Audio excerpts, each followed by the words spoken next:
नमस्कार दोस्तों, स्वागत है आपके अपने YouTube चैनल एचपीजी के वेद विक्की में। आई होप सब बढ़िया होंगे और अपनी तैयारी को अच्छे से कर रहे होंगे। आज हम इस वीडियो में Himachal Pradesh TT commission geography part को डिस्कस करने वाले हैं। ये जो पार्ट रहेगा ये आपका एनसीईआरटी के बेस के आधार पर होगा, मतलब इसमें जो भी इंफॉर्मेशन बताई गई होंगी ये सभी एनसीईआरटी क्लास 6 से उठाई गई हैं। अगर ये वीडियो आपको एग्जाम के पॉइंट ऑफ व्यू से थोड़ी सी भी हेल्पफुल लगती है तो वीडियो को प्लीज़ लाइक शेयर सब्सक्राइब करना ना भूलें। तो बिना देरी से के साथ हम शुरू करते हैं। पृथ्वी के प्रमुख परिमंडल। तो पृथ्वी के प्रमुख परिमंडल कौन कौन से पाए जाते हैं? तो पृथ्वी में कौन कौन से परिमंडल पाए जाते हैं? तो पृथ्वी में मुख्य चार प्रकार के परिमंडल पाए जाते हैं। जो आपका सबसे पहले आता है आपका लिथोस्फीयर, दूसरा आता है आपका हाइड्रोस्फीयर, थर्ड आता है आपका एटमॉस्फेयर और फोर्थ आता है आपका बायोस्फीयर। इसे हम डिटेल से डिस्कस करेंगे। सबसे पहले इसको थोड़ा इसे इसका बेस को जानेंगे कि होता क्या है, कि लिथोस्फीयर क्या होता है, हाइड्रोस्फीयर क्या होता है, एटमॉस्फेयर क्या होता है और बायोस्फीयर क्या होता है। सबसे पहले आ जाता है आपका भूमंडल, मतलब लिथोस्फीयर। लिथोस्फीयर क्या होता है कि पृथ्वी का वे ठोस भाग जिस पर हम रहते हैं उसे हम भूमंडल कहते हैं। मतलब भूमंडल क्या होते हैं कि भूमंडल जिस पर हम रहते हैं, मतलब जिस पर हम घर बनाते हैं, गाड़ियाँ चलती हैं, मतलब जिस पर मनुष्य रहता है उसे हम क्या कहते हैं, उसे हम भूमंडल कहते हैं। दूसरा आता है आपका जलमंडल। अब देखो कि जलमंडल क्या होता है, कि जलमंडल जो आपका पूरा जल से ढका होता है उसे हम महासागर भी कहते हैं। और दुनिया के सभी महासागर जो होते हैं वो एक दूसरे के साथ क्या होते हैं, जुड़े होते हैं, उसे हम क्या कहते हैं, जलमंडल कहते हैं। इसे भी हम आगे डिटेल से जानेंगे। थर्ड आ जाता है आपका वायुमंडल। वायुमंडल क्या क्या होता है कि वायुमंडल जो गैसें की परतों को पृथ्वी के चारों ओर घेरती हैं उसे हम वायुमंडल कहते हैं। मतलब जो आपके पृथ्वी के अंदर जितनी भी गैसें पाई जाती हैं, जैसे आपकी नाइट्रोजन होगी, ऑक्सीजन होगी, कार्बन डाइऑक्साइड होगी, ऑर्गन होगी, ये सभी गैसें जो हैं ये आपकी वायुमंडल में के चारों ओर घूमती हैं, उसे हम क्या कहते हैं, वायुमंडल कहते हैं।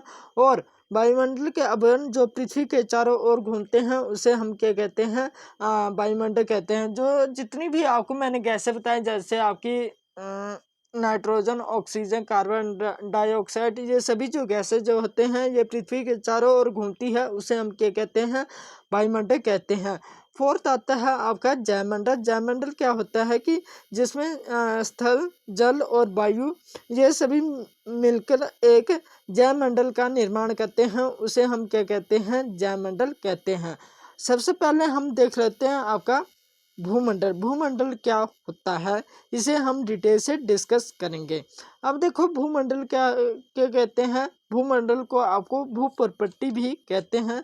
जो पृथ्वी के ठोस भाग को भूमंडल कहते हैं। जो जो आपका पृथ्वी का ऊपरी सतह जो होता है, मतलब पृथ्वी का जो ऊपरी सतह जो होगा उसे हम भूमंडल कहते हैं। और ये इसे हम एक और नाम से जाना जाता है, भूमंडल को आपका भूप्रपट्टी के भी नाम से भी जाना जाता है। और ये कैसी होती है, ये आपका बिल्कुल पतला, मतलब एक इसमें बताया गया है कि जैसे आप उदाहरण ले सकते हैं, जैसे एक प्याज का छिलका, प्याज जो होते हैं उसमें बहुत सारी लेयर बनी होती हैं, तो उसको आप ऐसे इमेजिन कर सकते हैं कि ये पृथ्वी है। तो पृथ्वी में अनेक प्रकार के जैसे अलग अलग प्रकार की आकृतियाँ बताई गई होती हैं। जैसे पहले आती है आपकी पृथ्वी में परपट्टी आती है, दूसरी आती है आपकी मेंटल आती है और तीसरी आती है क्रोड। मतलब इसको आप इमेजिन कर सकते हैं, अगर आप जियोग्राफी में अगर अर्थ के बारे में पढ़ रहे हो, या जो हमारी पृथ्वी के अंदर जितने भी अंदर के पार्ट को डिस्कस कर लेते हैं, तो आप इमेजिन कर सकते हो कि आप प्याज को उदाहरण लेके समझ सकते हो। ठीक है। तो इसमें क्या क्या बताया गया है कि पृथ्वी के ठोस भाग को भूमंडल कहा जाता है। जो पृथ्वी का ऊपरी ठोस भाग जो होता है उसे हम भूमंडल कहते हैं। और ये भूपटटी के चट्टानों तथा मिट्टी की पतली परतें का बना होता है। ये बता दिया कि हाँ, कि जो पृथ्वी का जो मतलब पृथ्वी जो होती है ये आपका एक पतली चट्टानों द्वारा मिट्टी की पतली परतों से बना हुआ होता है। और ये पृथ्वी की सतह के दो मुख्य भागों में बांटा जाता है। मतलब इसमें बताया गया है कि भूमंडल को कितनी परतों में बांटा गया है। तो भूमंडल की दो मुख्य परतों में बांटा गया है। सबसे पहली परत है इसमें जैसे बड़े स्थलीय भूभाग, जो बड़े स्थलीय भूभाग कौन से होते हैं, तो बड़े स्थलीय भूभाग जो होते हैं वो आपका महाद्वीप होते हैं। और बड़े जलाशय वाले परती कौन से होते हैं, ये आपका महासागरीय बेसिन होते हैं। नेक्स्ट पॉइंट है आपका कि विश्व के सभी महासागर जो होते हैं वो आपस में एक दूसरे के साथ जुड़े होते हैं। मतलब जितने भी आपके महासागर जो होंगे, जैसे आपका एशिया महाद्वीप, ऑस्ट्रेलिया महाद्वीप, ये सभी जो महाद्वीप हैं ये आपका एक दूसरे के साथ जुड़े हुए होंगे। और ये समुद्री जल का तल जो होता है ये सभी जगह एक समान रहता है। जो आपका समुद्री जल का तल जो होता है कि जल का जितना भी जल होगा वो एक समान ही रहेगा। और स्थल की ऊंचाई को समुद्र तल से मापा जाता है जिसे हम शून्य कहते हैं। और स्थल की ऊंचाई को किससे मापा जाता है, तो स्थल की ऊंचाई को आपका समुद्र तल से मापा जाता है जिसे हम शून्य माना जाता है। जिसे हम क्या माना जाता है, जिसे शून्य माना जाता है। नेक्स्ट आता है वेरी वेरी इंपॉर्टेंट क्वेश्चन है, और ये स्टैटिक का क्वेश्चन भी बनता है। ये आपके टीटी कमीशन में आ सकता है। तो विश्व का सबसे ऊंचा शिखर कौन सा है, तो विश्व का सबसे ऊंचा शिखर जो है ये आपका माउंट एवरेस्ट है, जिसकी हाइट जो हो जाएगी वो आपकी 8,848 मीटर हो जाएगी अकॉर्डिंग टू NCERT बुक्स के अकॉर्डिंग। ठीक है। और विश्व की सबसे गहरी गरज कौन सी है, तो विश्व की सबसे गहरी गरज जो है ये आपकी मारियानी गर्त है। और जिसकी और ये जो गर्त जो है ये आपके प्रशांत महासागर का भाग है। और जिसकी गहराई जो है वो आपकी 11,022 मीटर है। ये आपका इम्पोर्टेंट क्वेश्चन बन सकता है। नेक्स्ट आता है आपका महाद्वीपों से। तो महाद्वीप कितने हैं, तो विश्व में कितने महाद्वीप हैं, तो विश्व में मुख्य 7 महाद्वीप हैं। जो कि कौन कौन से हैं, विश्व के मुख्य 7 महाद्वीप: एशिया महाद्वीप, यूरोप महाद्वीप, अफ्रीका महाद्वीप, उत्तरी अमेरिका, दक्षिणी अमेरिका, ऑस्ट्रेलिया तथा अंटार्कटिका। ये सभी महाद्वीप जो हैं ये आपके विश्व के मुख्य 7 महाद्वीप है। एग्जाम में क्या प्रश्न पूछा जा सकता है कि विश्व का सबसे बड़ा महाद्वीप कौन सा है, तो विश्व का सबसे बड़ा महाद्वीप जो है ये आपका एशिया महाद्वीप है, जिसे हम डिटेल से डिस्कस करेंगे। सबसे पहले आ जाता है आपका एशिया महाद्वीप। जो आपका एशिया महाद्वीप जो है ये विश्व का सबसे बड़ा महाद्वीप है। तो एशिया महाद्वीप जो है ये विश्व का सबसे बड़ा जो है ये महाद्वीप है। और ये कहाँ पर स्थित है, तो एशिया महाद्वीप जो है ये आपका अर्थ है। तो आपका एशिया महाद्वीप जो है ये पूर्वी गोलार्ध में स्थित है। जो आपका ये आपका उत्तर आ गया, ये आपका पूर्व, ये आ गया पश्चिम, और ये आ गया दक्षिण। जो आपका ये अर्थ है, और अर्थ के जो आपका पूर्वी भाग जो है यहाँ पर जो है ये आपका एशिया महाद्वीप स्थित है। पृथ्वी के कुल क्षेत्र की 1/3 भाग में स्थित है, मतलब 1/3 भाग में जो आपका एशिया महाद्वीप स्थित है। और यहाँ से कर्क रेखा होकर गुजरती है। मतलब एशिया महाद्वीप से आपकी कौन सी रेखा गुजरती है, तो एशिया महाद्वीप से आपकी कर्क रेखा होकर गुजरती है। और एशिया के पश्चिम में यूराल पर्वत, जो आपका एशिया का पश्चिमी भाग जो है यहाँ पर आ जाता है। आपका यहाँ पर जो है जो आपका एशिया का पश्चिमी भाग जो है यहाँ पर आपके यूरोप पर्वत स्थित है, जो यूरोप से एशिया को अलग करता है, जिसे हम यूरेशिया भी कहते हैं। और इसे हम संयुक्त भूभाग भी कहा जाता है। तिब्बत का पठार आपका कहाँ पर आता है, तो तिब्बत का पठार आपका एशिया महाद्वीप में आता है। और हिमालय पर्वत श्रृंखला कहाँ पर आती है, ये भी आपकी एशिया महाद्वीप में आता है। दूसरा आता है आपका यूरोप महाद्वीप। यूरोप महाद्वीप कहाँ पर स्थित है? तो यूरोप महाद्वीप जो है ये आपका पश्चिम में स्थित है। यूरोप महाद्वीप जो है ये आपका पश्चिम में स्थित है। इसे हम आर्कटिक वृत्त इससे होकर गुजरता है। जो आपका ऊपर का भाग जो होता है आर्कटिक वृत्त यहाँ से होकर गुजरता है और ये 3 तरफ से जल से घिरा हुआ है। थर्ड आता है आपका अफ्रीका महाद्वीप। अफ्रीका महाद्वीप जो है ये आपका दूसरा सबसे बड़ा महाद्वीप है और ये यहाँ से भूमध्य रेखा, विषुवत रेखा और कर्क रेखा यहाँ से तीनों रेखाएं यहाँ से गुजरती हैं। मतलब यहाँ पर क्या कहते हैं कि भूमध्य रेखा या विषुवत रेखा 0 डिग्री अक्षांश इस महाद्वीप से होकर गुजरती हैं और इसका सबसे बड़ा हिस्सा जो है ये आपका उत्तरी गोलार्ध में स्थित है। और अफ्रीका महाद्वीप एकमात्र एक ऐसा महाद्वीप है जिसमें कर्क रेखा, विषुवत रेखा और मकर रेखा तीनों रेखाएं गुजरती हैं। एग्जाम में ये भी क्वेश्चन पूछा जाता है कि ये कौन सा महाद्वीप है जिससे तीनों रेखाएं गुजरती है, तो ये हो जाएगा आपका अफ्रीका महाद्वीप।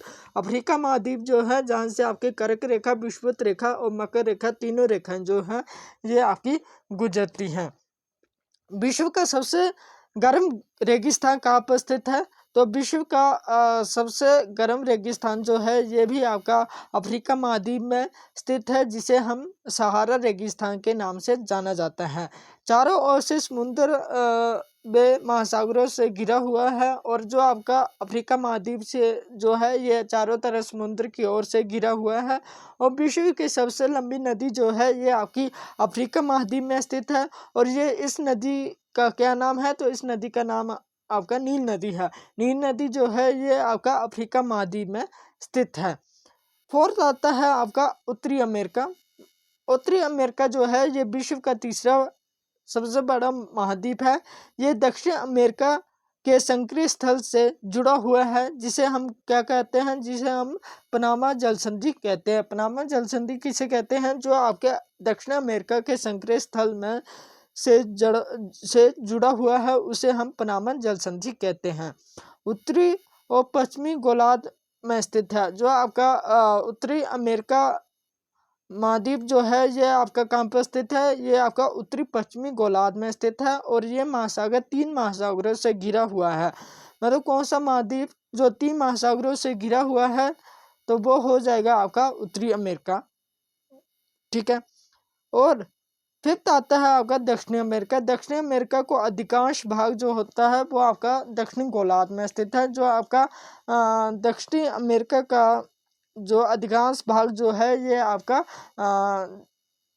दक्षिणी गोलार्ध में स्थित है। और विश्व की सबसे लंबी पर्वत श्रृंखला जो है यहाँ पर एंडीज पर्वत श्रृंखला है, जिसके उत्तर तक दक्षिण तक फैली हुई है। जो आपकी दक्षिण अमेरिका की सबसे बड़ी लंबी पर्वत श्रृंखला जो है वो आपकी एंडीज है, जो आपका उत्तर से पश्चिम तक ऐसे फैली हुई है। उत्तर से लेकर पश्चिम तक, उत्तर से लेकर दक्षिण तक आपकी क्या है? ये आपकी फैली हुई पर्वत श्रृंखला है। और विश्व की सबसे बड़ी नदी अमेजन कहाँ पर स्थित है? ये भी आपकी दक्षिण अमेरिका में स्थित है। और विषुवत रेखा और मकर रेखा इस महासागर से गुजरती हैं। दक्षिण अमेरिका के पूर्व में अटलांटिक महासागर और पश्चिम में क्या है? प्रशांत महासागर स्थित है। सिक्स्थ आ जाता है आपका ऑस्ट्रेलिया। ऑस्ट्रेलिया क्या है? तो ये विश्व का सबसे छोटा महाद्वीप है, जिसके ये जो महाद्वीप है ये आपका दक्षिणी गोलार्ध में स्थित है, जिसके चारों तरफ से महासागरों तथा समुद्र से घिरा हुआ है। इसे द्विपक्षीय महाद्वीप भी कहा जाता है। 7th लास्ट आता है आपका अंटार्कटिक महाद्वीप। अंटार्कटिका महाद्वीप ये बहुत बड़ा महाद्वीप है, जिससे दक्षिणी गोलार्ध ये जो है ये आपका दक्षिणी गोलार्ध में स्थित है, जिसमें दक्षिणी ध्रुव क्षेत्र में स्थित है। ये जो है अंटार्कटिका ये आपका दक्षिणी ध्रुव क्षेत्र में स्थित है। इसमें मोटी बर्फ और ये जो होता है ये आपका मोटी बर्फ से ढका हुआ महाद्वीप है और इसमें बहुत से देशों ने अपना शोध केंद्र यहाँ पर स्थापित किए हैं और भारत के भी यहाँ पर शोध केंद्र संस्थान स्थित हैं। तो भारत के कौन कौन से शोध संस्थान हैं? तो भारत के आपका मैत्री और भारती जो हैं ये आपके शोध केंद्र संस्थान स्थित है। और आपका सेकंड आ जाता है आपका जलमंडल। जलमंडल मतलब हाइड्रोस्फीयर। हाइड्रोस्फीयर क्या है? ये आपकी पृथ्वी है मान लो, ठीक है, ये यहाँ पर बनाई गई है कि पृथ्वी है, जिसमें 97.5% जो है ये आपका महासागर है, और आपका 29 भाग जो है ये आपका स्थल है। इसलिए इसे क्या कहते हैं? ब्लू प्लेनेट के नाम से जाना जाता है। मतलब पृथ्वी को क्या कहा जाता है? तो पृथ्वी को आपको नीला ग्रह भी कहा जाता है, क्योंकि इसमें क्या है 97 जो है यहाँ पर आपका क्या है, सॉरी, इसमें आपका 71% होगा। इसमें जो है आपका पृथ्वी का 71% जो है लगभग जल स्थित है, और आपका 29% जो है यहाँ पर क्या है, स्थल स्थित है। इसलिए इसे क्या कहा जाता है? इसलिए पृथ्वी को आपका ब्लू प्लेनेट मतलब नीला ग्रह भी कहा जाता है। मतलब इसमें एग्जाम में क्वेश्चन पूछा जा सकता है कि ब्लू प्लेनेट के नाम से किसे जाना जाता है? तो ब्लू प्लेनेट के नाम से आपका पृथ्वी को कहा जाता है, क्योंकि इसकी जो इसमें जो होता है 71% जो है यहाँ इसमें जल है, और आपका 29% जो है यहाँ पर स्थल है, इसलिए इसे ब्लू प्लेनेट के नाम से जाना जाता है। इसमें महासागर एवं नदियां, झीलें, हिम नदियां, भूमिगत जल तथा वायुमंडल की जल वाष्प सभी सम्मिलित है। इसमें क्या क्या है कि पृथ्वी में सभी प्रकार की नदियां, झीलें, हिम नदियां, भूमिगत जल तथा वायुमंडल की जल वाष्प ये सभी सम्मिलित है। पृथ्वी पर पाए जाने वाले विभिन्न अलवण का 97% से अधिक भाग जल महासागरों से पाया गया है, ठीक है। 2.5% अलवणीय जल इसमें पाया जाता है। मतलब क्या है कि 2.5% जो है इसमें क्या होता है कि अलवणीय जल मतलब खारा पानी पाया जाता है। महासागर, तो महासागर की बात करें तो जलमंडल की मुख्य 5 भाग पाए जाते हैं, और महासागर की मुख्य 3 गतियां हैं। गतियां कौन कौन सी है? तरंगे, ज्वार भाटा, महासागरीय धारा, जिसे हम डिटेल में इसको आगे डिटेल में जानेंगे। अब महासागर की बात करते हैं तो एशिया में कितने मतलब विश्व में कितने महासागर हैं? तो विश्व में मुख्य 5 महासागर है: प्रशांत महासागर, अटलांटिक महासागर, हिंद महासागर, दक्षिणी महासागर और अंटार्कटिक महासागर। सबसे पहले आ जाता है आपका प्रशांत महासागर। प्रशांत महासागर जो है ये सबसे बड़ा महासागर है, जिसके पृथ्वी की 1/3 तक फैला हुआ है, और ये पृथ्वी का सबसे बड़ा भाग मैरियाना प्रशांत महासागर में स्थित है, जिसका आकार कैसा है? तो इसका आकार जो है ये आपका वृत्ताकार है, और एशिया, ऑस्ट्रेलिया, उत्तरी एवं दक्षिणी अमेरिका इसके चारों ओर स्थित है।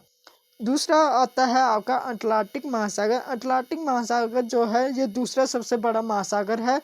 ये किस आकार का है? तो ये आपका अटलांटिक महासागर जो है ये आपका एस आकार का है, जो कि पश्चिम किनारे में उत्तर एवं दक्षिणी अमेरिका में स्थित है।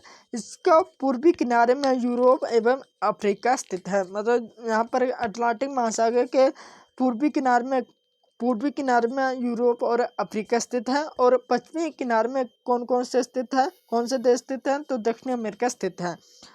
व्यापार की दृष्टि से सबसे व्यस्त महासागर है, और जिसका क्षेत्रफल जो है वो आपका 829.638,000 है।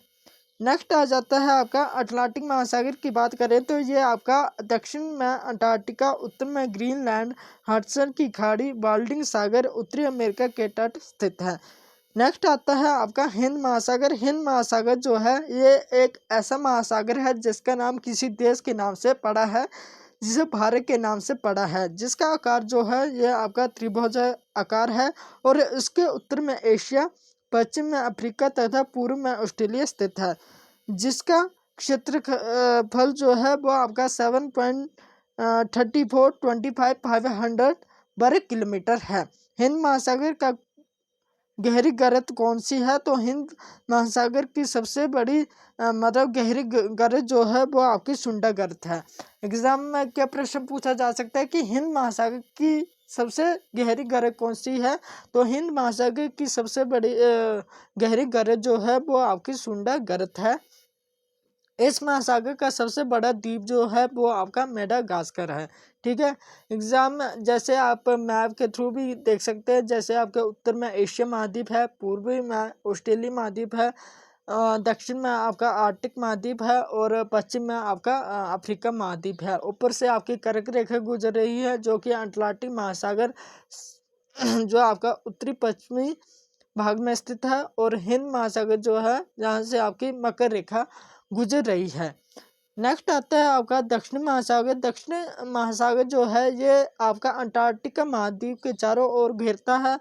मतलब दक्षिण महासागर जो है ये अंटार्कटिका महाद्वीप के चारों ओर घूमता है, मतलब को घेरता है, और अंटार्कटिका महाद्वीप में उत्तर की ओर 60 डिग्री और दक्षिण में अक्षांश तक फैला हुआ है। ठीक है, लास्ट आता है आपका आर्कटिक महासागर। आर्कटिक महासागर जो है ये उत्तरी ध्रुव वृत्त में स्थित है। जो आपका आर्कटिक महासागर जो है ये कहाँ पर स्थित है? ये आपका उत्तरी ध्रुव, मतलब यहाँ पर स्थित है। आपका उत्तरी ध्रुव जो है यहाँ पर स्थित है।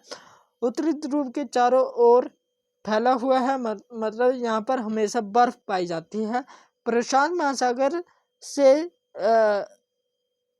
छिछले जल वाले एक संकीर्ण भाग से जुड़ा हुआ है जिसे बेरिंग जल संधि के नाम से जाना जाता है, और ये उत्तर अमेरिका के उत्तरी तटों तथा यूरेशिया से घिरा हुआ है। और सबसे गहरे गहरे कौन सा है? यूरेशियन बेसिन है।